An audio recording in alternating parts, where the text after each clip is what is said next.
देखिए, पुलिस ने जिस तरीके से काम किया है, फौरन जाके गिरफ्तारी की है, मैंने उसका स्वागत किया है। लेकिन जब हम वो सेक्शंस देखते हैं कि कौन कौन से सेक्शंस लगाए गए हैं, अगर आप कानून की भाषा के अंदर अगर बात करेंगे तो एक्सप्लोजिव्स एक्ट का कानून लगाया गया है, और एक्सप्लोजिव्स एक्ट का अगर आप सेक्शन पढ़ेंगे तो उस हिसाब से ये केस यूएपीए के अंडर में आना चाहिए। अगर यही काम अगर इम्तियाज जलील अगर करता तो शायद अभी तक उसके घर पे बुलडोजर पहुंच जाता, यूएपी का कानून लग जाता उसके ऊपर।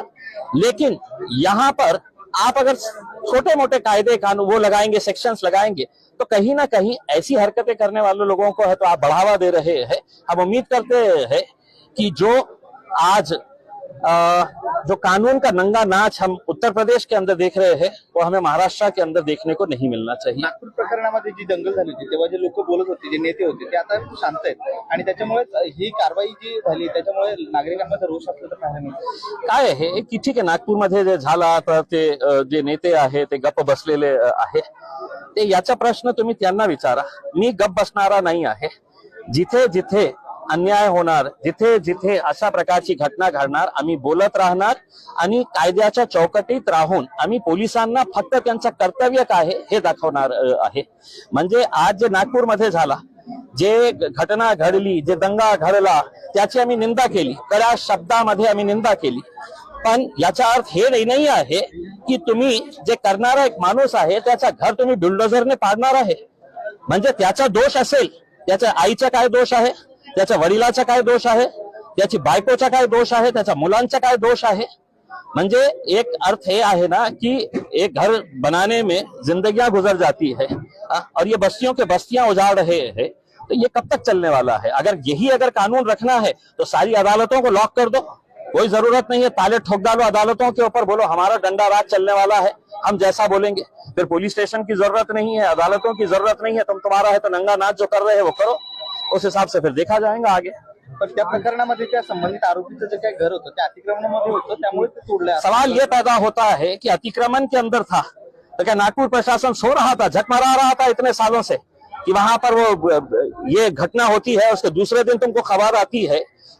यानी कि वो बिल्डिंग बनाते वक्त महानगर पालिका के अधिकारियों ने हराम का पैसा लिए होंगे कि बना तो पैसा करके घर बना करके, और जब ये मामला हो जाता है तो तुमको ऐसे चीजें नजर आते हैं कि अतिक्रमण है करके। उसमें मेरा ये है कि आप जनता को है तो बार बार बेवकूफ नहीं बना सकते है उसमें, और कानून अगर है तो वो कानून सबके लिए है। और हम तो चाह रहे हैं कि कानून के हिसाब से अगर इम्तियाज जलील कानून तोड़ा है तो उसको कानून के हिसाब से कार्रवाई होनी चाहिए।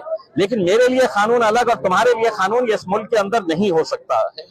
वक्फ बोर्डाच्या जे काही कायदा आहे त्याच्या संदर्भात नागरिकांमध्ये रोष आहे। काही नागरिकांनी काळी पट्टी बांधून नमाज अदा की है। देखिए, all India Muslim personal law board ने एक फरमान जारी किया है कि पूरे मुल्क के अंदर इसका एहतजाज करना चाहिए, और एहतजाज करने का उन्होंने जो तरीका बताया है कि आप जुमे का जुम्मतुल विदा जब था तो उस दिन जाके तो आपने सबको कहा गया था कि काले पट्टियां बांध कर कम से कम अपना रोष, अपनी नाराजगी जताए करके। लेकिन हमको भी ये मालूम है और मुस्लिम इनको भी पता है कि ये जो हुकूमत बैठी है ये कोई लोकशाही के तर्ज के ऊपर काम नहीं कर रही है। यहाँ पर सिर्फ देश दो लोग चला रहे हैं, एक नरेंद्र मोदी चला रहे हैं, एक अमित शाह चला रहे हैं। तो उनको कायदे का कोई मतलब नहीं है। अगर कायदा अगर है इस देश के अंदर तो आप मुझे ये बताइएगा कि नागपुर के अंदर जो दंगा हुआ उसकी शुरुआत जिसने की, उनको एक दिन के लिए भी आप अरेस्ट नहीं करेंगे। अदालत के अंदर टहलते हुए गए और टहलते हुए बाहर निकल के आए, मीडिया के सामने इस तरीके से फोटो खिंचा रहे थे जैसा मतलब देश के बहुत बड़ा काम करके आए हुए हैं, देश के लिए जंग जीत कर आए हैं करके। उनके ऊपर कोई कार्रवाई नहीं होगी।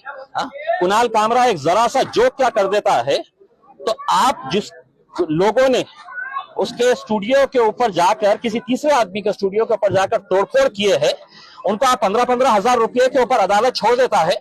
मैं अदालत के उस जज को यह कहना चाहूंगा कि इम्तियाज जलील भी अगर जेब में 15,000 रुपए लेकर अगर निकला बाहर और कहा कि अब मैं ये ऑफिस फोड़ूंगा जाके करके, तो मुझे मालूम है कि तुमको 15,000 के ऊपर है तो छोड़ना पड़ेगा, 15,000 के बॉन्ड के ऊपर। तो अदालतें भी जो फैसला कर रही है हम उसके भी कड़े शब्दों के अंदर निंदा करते हैं। अदालतों के इज्जत सम्मान करना चाहिए, हम बराबर बोलते रहते हैं।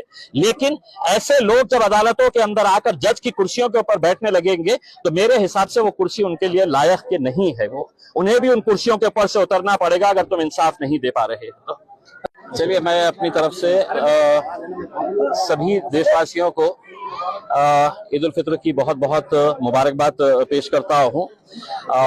ये रमज़ान का जो महीना है, ये मुसलमानों को सिखाता है कि सब्र कैसे करना चाहिए, और मुल्क के जो हालात है उसे देखते हुए मैं लोगों से भी यही अपील करूंगा कि ये वक्त भी निकलने वाला है, हमें सब्र करना है, और बहुत अमन के साथ, बहुत सुकून के साथ ये रमज़ान यहाँ पे गुजरा है, बहुत अच्छे तरीके से गुजरा है। हम यही उम्मीद करते हैं कि आने वाले वक्त में भी इंशाल्लाह जो भाईचारगी हमने शहर के अंदर, इस जिले के अंदर दिखाए हैं, वो कायम रहेगी। मैं अपनी तरफ से दोबारा आप सभी लोगों को बहुत बहुत ईद की मुबारकबाद पेश करता हूँ। सर, बीडमध्ये जो काही प्रकार घडला तर त्यामध्ये काही लोकांवर कारवाई करण्यात आली, त्या लोकांचा तुम्ही दहशतवादी असा उल्लेख केला ट्विटरमध्ये? मैंने ऐसा कोई ट्वीट नहीं किया है कि जिसकी, लेकिन क्या ये बात सही नहीं है कि इस मुल्क के अंदर अगर छोटी सी भी कोई घटना होती है और करने वाला अगर मुसलमान है तो उसके घर को बुलडोजर से गिराया जा रहा है।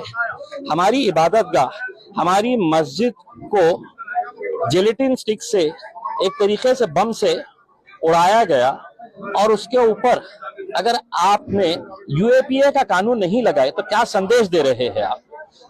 एक तरफ आपका कानून अलग, दूसरे तरफ आपका कानून अलग, तो ऐसा नहीं होना चाहिए करके मैंने पुलिस डिपार्टमेंट का शुक्रिया अदा किया उस ट्वीट के अंदर कि यहाँ के आईजी, वहां के एसपी दोनों फौरन जाकर वहां पर कार्रवाई करें। हमारी ये मांग है कि सख्त से सख्त उसके ऊपर सेक्शन लगाने चाहिए कि दोबारा कोई भी, किसी भी, चाहे वो मस्जिद हो, मंदिर हो, गिरजाघर हो, कोई भी इबादतगाह हो, उसके ऊपर ऐसी कोई घटिया हरकत ना करे। तो एक सबक सिखाने के लिए उनके ऊपर कड़ी कार्रवाई होनी चाहिए।